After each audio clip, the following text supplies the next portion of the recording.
Hey everybody, we're back with Laszlo Puczko. He is in Budapest. I am in California. Good afternoon, good evening. It's good evening for you, right, Laszlo?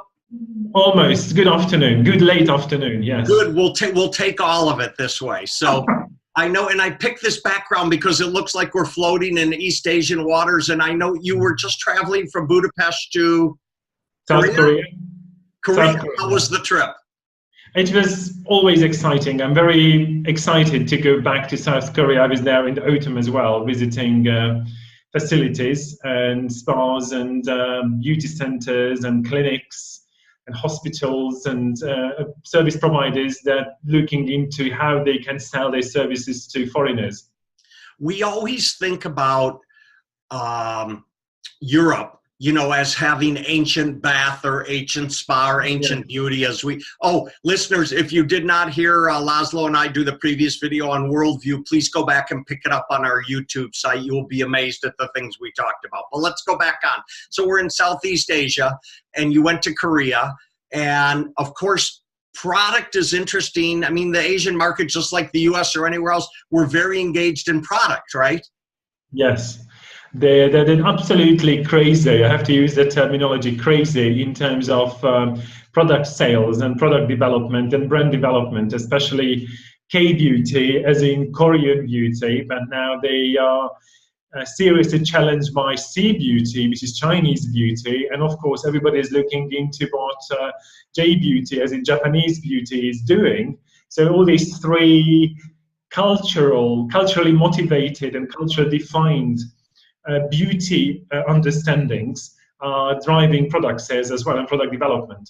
And this is obviously in the beauty side, but of course when you talk about traditions and resources, we need to look into a very different, very ancient form of bathing, shall we say, or spirituality.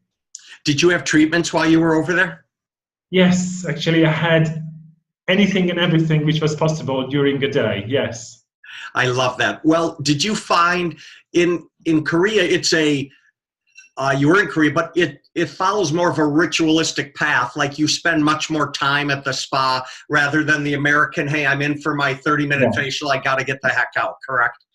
What really amazed me and really was striking that when you go to the traditional bathing establishments, which are called Jjimjilbang, which are all hot spring-based facilities, they are open 24 hours, and young people, Generation Z, Xennials, any age group would turn up without any problem, without any issues. So you would have people in the 60s, 70s, 50s, 20s, teens, all coming in and enjoying the facilities, which is a very different phenomenon as I can see in many countries. So I was really amazed to see that even young generations are following the steps of the predecessors. Obviously, you go to a hot room, say a sauna room, which is would be, let's say 100, what would that be, 180 Fahrenheit easily, you know, kind of a bio thing,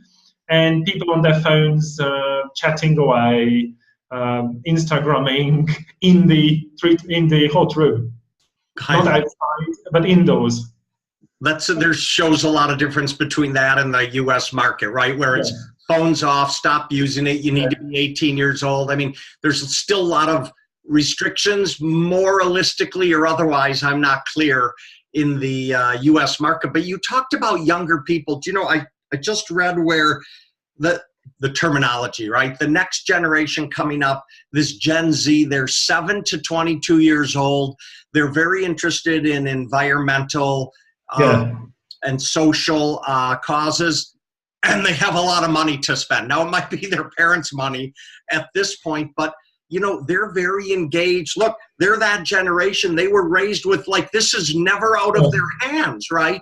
Yes. So going into the spa, you can't say to them, turn your phone off and leave it in the locker, because that's not going to work for them. But probably it does. Don't forget, these places are for social purposes. This is to hang out with your friends, because Koreans are really working hard. They finish work at 11 p.m. Over midnight. They go to this establishment, have a bath, chat with their friends, You can sleep there like a tatami. It's very basic. You can sleep there. Next morning you go to university, you go to school, or go to work from that place, and you go home only on the weekends. So that's a very different lifestyle. So it's a social space surrounded by hot rooms, steams, water features, food, game rooms, whatever you name. It's all in there. It's like 4, 5, 6-story huge buildings with separated men and women for the bathing, but the rest is co-ed, and you can have family days out. So it's a very different understanding. It's not luxury. It's very affordable. It's not for tourists. This is what you do. I've seen a lot of that in Scandinavia also, where they have almost a day facility where you just go with the family and you hang out, right? You can eat food there. And yeah, that's exactly it. So no luxury as in, let's say, Western understanding of luxury, which is in space and amenities and provisions and colors and Swarovski crystals. None of those. It's all about just have some leisure time. You enjoy yourself, and you might take some treatments, but the treatments are very, very simple and basic as well, very efficient, but no glitzy products used, nothing like it. You know, this is one end of the social wellness, if you wish. And of course, you have the craze about beauty and wrinkles. I mean, more like lack of it, because in Korea, that's absolutely mental. You know, positive as well as kind of critical way of being worried about your wrinkles. So that's amazing product sales. It's just absolutely amazing. Did these social places, they sell retail also? They have large retail areas? Not at all. Not at all. Okay. No, this is not that. This is leisure. Some food, easy noodles, bit of salad, couple of drinks. That's it. Not major outlets of food either. Not major product sales. It's not about that. It's about leisure time and recreation. Laszlo, if we had I'm going to call it a social sleep space or a social sleep spa here, Kathy probably wouldn't see me 2 days a week. Because we're guys like you and I mean, we're on the go. Look, I always thought I wanted to be a diamond traveler on Delta. And then after I was a diamond traveler for 5 years, I was trying to figure out how not to be a diamond traveler, right? Yeah.